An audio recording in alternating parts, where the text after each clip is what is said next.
المصريين الأحرار، ملف تيران وصنافير فوق الصخب والمزايدة. الدكتور عصام خليل رئيس حزب المصريين الأحرار: نطالب مجلس النواب بإذاعة جلسات مناقشة تيران وصنافير علانية والاستعانة بكل الخرائط لفحصها. الدكتور عصام خليل: ما زلنا نتلقى التهاني من أعضاء الحزب على قرار المؤتمر العام بإلغاء مجلس الأمناء. رئيس حزب المصريين الأحرار: أنا راض جدا عن أداء كتلتنا البرلمانية ولا يوجد انقسامات في الحزب. الدكتور عصام خليل: ننظر الآن إلى مرحلة البناء ولا نلتفت إلى أي بيانات تصدر من قبل أشخاص تنشر تدليسا وليس حقيقة. رئيس حزب المصريين الأحرار: يوجد تقاعس في أداء بعض الوزراء في حكومة شريف إسماعيل ولا بد من تغيير وزراء الصحة والزراعة والتعليم. الدكتور عصام خليل: نحن مع تمكين الشباب والدفع بهم للمواقع القيادية، لكن يجب إعدادهم أولا حتى لا يفشلوا أو يتم حرقهم.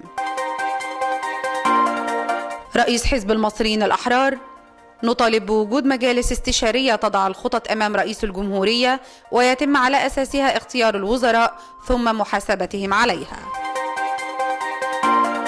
الدكتور عصام خليل: الدراسات تؤكد بشكل قوي انفراج الأزمة الاقتصادية خلال فترة صغيرة.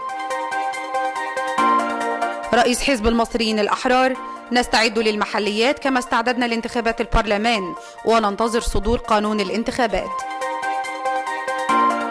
الدكتور عصام خليل: بدأنا في إنشاء مركز خدمات بمقرات الحزب دورها الاطلاع على مشاكل المواطنين ويتولى نواب الحزب حلها. الدكتور عصام خليل: انتظروا المصريين الأحرار في ثوب جديد ونحن حزب لكل المصريين.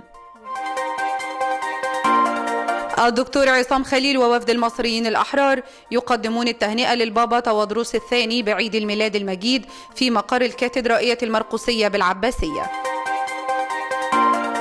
نواب وأمانات المصريين الأحرار في المحافظات والدوائر المختلفة يشاركون في تقديم التهاني بعيد الميلاد المجيد.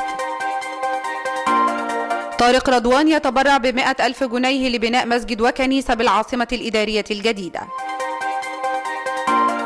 تامر عبد القادر يدين حادث العريش الإرهابي ويطالب باتخاذ مزيد من الإجراءات الاحترازية. إبراهيم عبد الوهاب: خارجية النواب تلتقي وفد هولندي برلماني لبحث ملفات الإرهاب وتعزيز العلاقات بين البلدين. سامي المشد: أزمة الصيادلة في طريقها للحل ومهلة 6 أشهر لسحب الأدوية المنتهية الصلاحية. مصطفى سالم: إدراج مدرسة بنت النيل في طهطا ضمن خطة زيادة الفصول.